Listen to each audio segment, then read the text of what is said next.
Welcome to the latest module in the PhDigital Bootcamp. And this week we're talking about drones, one of my favorite things to talk about. I haven't always been interested in drones because they've only been around for a couple years, but once I did, I took to it pretty quickly, and I'm hopeful that at least a couple of y'all will as well. What we're going to talk about this week is really some core things to think about as you prepare for your time here in San Marcos. And most of that time when we're talking about drones, we're actually going to be flying drones. So you will have some experience flying drones once you get done with the in-person part of the boot camp.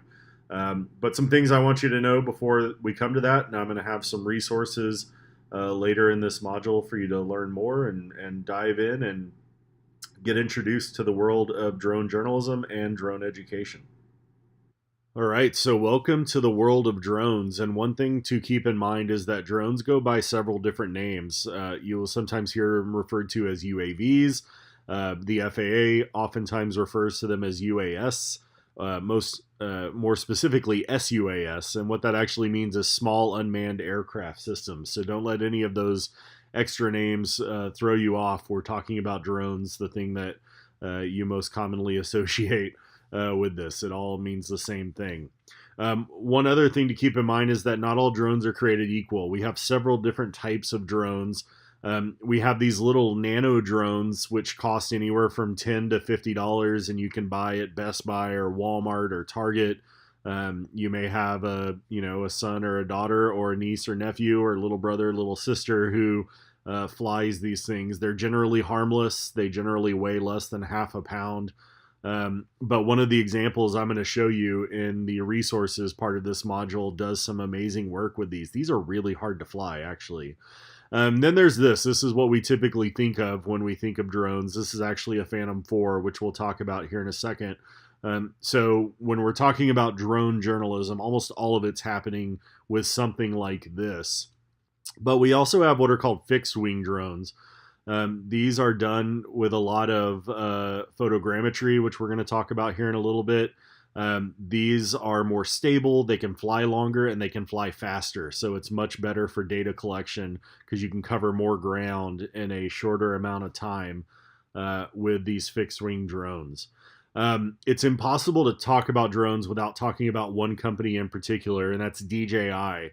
DJI produces most of the drones that you end up seeing in the air or that you think of when you think of drones. So the one up top is a Phantom 4. That's the latest of their Phantom line of drones.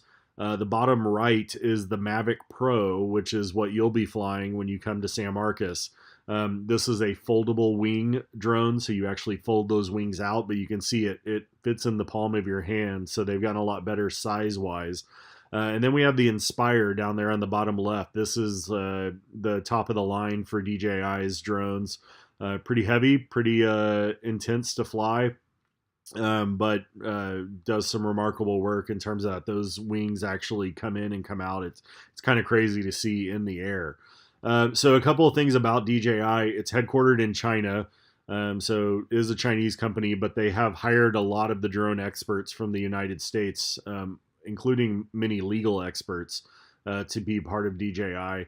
Kind of a cool backstory. The founder of DJI got a $2,300 US grant from his university in China to come up with a drone, and here we are now where they're the name brand in terms of drone technology. And most of the drones, again, that you'll see in the air are DJI. So I want to walk you through a couple of the ways drones are used, and the first ones are what you probably think of most, or what immediately comes to mind, and that's just storytelling.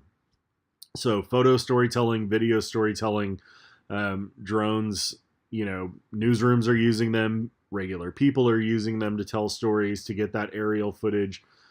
So that's no big surprise, and is the most common thing that drones are used for. So you can see this is during Hurricane Irma, and what we saw around the country was a lot of people actually got the best shots because newsrooms couldn't necessarily get to all the places they were trying to go to survey the damage. So lots of potential for user-generated content when it comes to drones. This is a really beautiful piece done by Business Insider last fall up in the Northeast in New England about fall foliage. So These drones can shoot amazing footage. You can see, I mean, the stabilization of this is amazing, and the beauty, the color, the crispness of the image. So we're not losing any video quality by shooting from a commercial market drone. I mean, you're still getting amazing footage from this.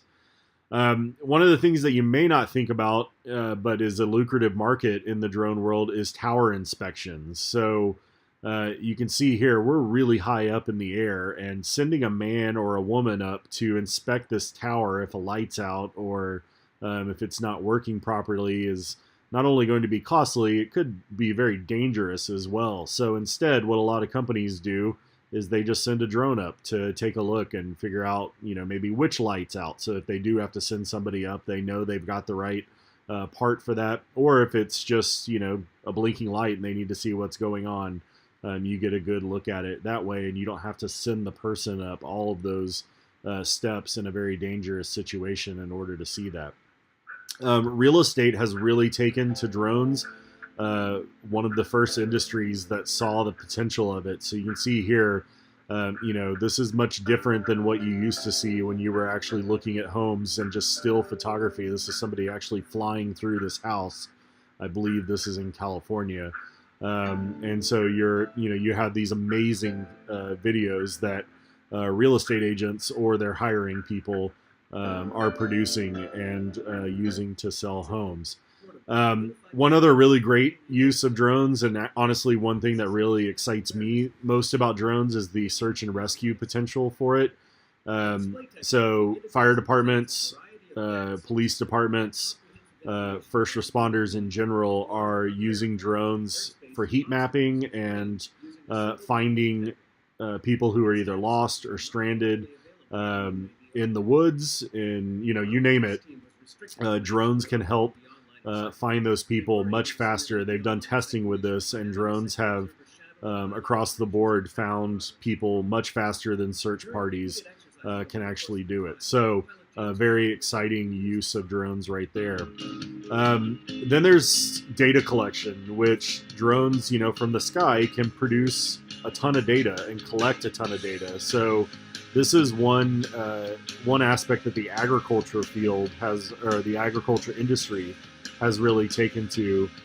Farmers, ranchers are using drones to model their lands and then produce 3D models, which actually has a name for that. That's actually called photogrammetry. So here's an example of the science of photogrammetry, which is just taking measurements from pictures, and it's usually done from the sky. So drones are then a perfect thing to accomplish this goal. So all the data is collected, it's put into a 3D modeling software, and you have these realistic, searchable, scannable models that you can then produce with drones. So really exciting technology when it comes to that.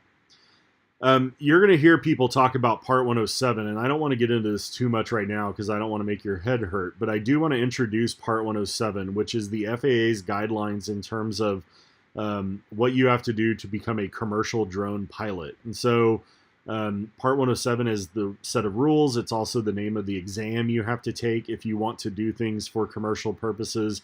You get your remote pilot certificate or card that comes along with it. And really what you need this for is if you're going to do anything at all that involves a business or a furtherance of business, that's the FAA's terms here. As soon as you see dollar signs going through your head in terms of how you're using the drone, you need that Part 107 license. Otherwise, you're just a hobbyist. If you just want to fly in your backyard or have your kid fly in the backyard, don't need a license for that. But if you're using it for a furtherance of business, you do need the Part 107. And we're going to get more into Part 107 when you get here to San Marcos. But I want to go over 5 really quick rules. And these aren't, by no means, these are not exhaustive lists here. But these are 5 of the most important rules of Part 107.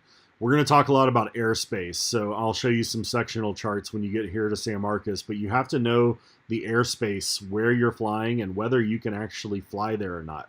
You have to maintain visual line of sight of the drone. You have to keep your eyes on the drone. So at least one party of the flight crew has to be able to see the drone with the naked eye for you to fall under the Part 107 rules. The FAA wants you away from weather, so they have very specific cloud guidelines and weather guidelines for that, and we'll get into that when you get here to San Marcos. This is probably the one that people break the most. You can't fly over people, and so anytime you see a drone at a concert or a big event, they're breaking the rules in terms of doing that. And then finally, drones are flown fairly low to the ground. You can go up to 400 feet above the ground, which is pretty high if you stop and think about it. I mean, that's about 40 stories. But most people fly drones, 100, maybe 150 feet up in the air. We'll be going way below that when you actually fly. So a couple of things to think about as you start to get your mind wrapped around Part 107 and what it actually means, and whether you're interested in, maybe taking the Part 107 exam. So that was kind of a crash course, no pun intended, on the world of drones and drone education. And one thing I do want to close with is I've taught a couple courses on preparing students to take the Part 107 exam.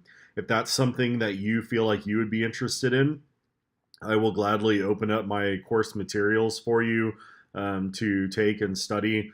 Just shoot me a message in the Slack channel and let me know.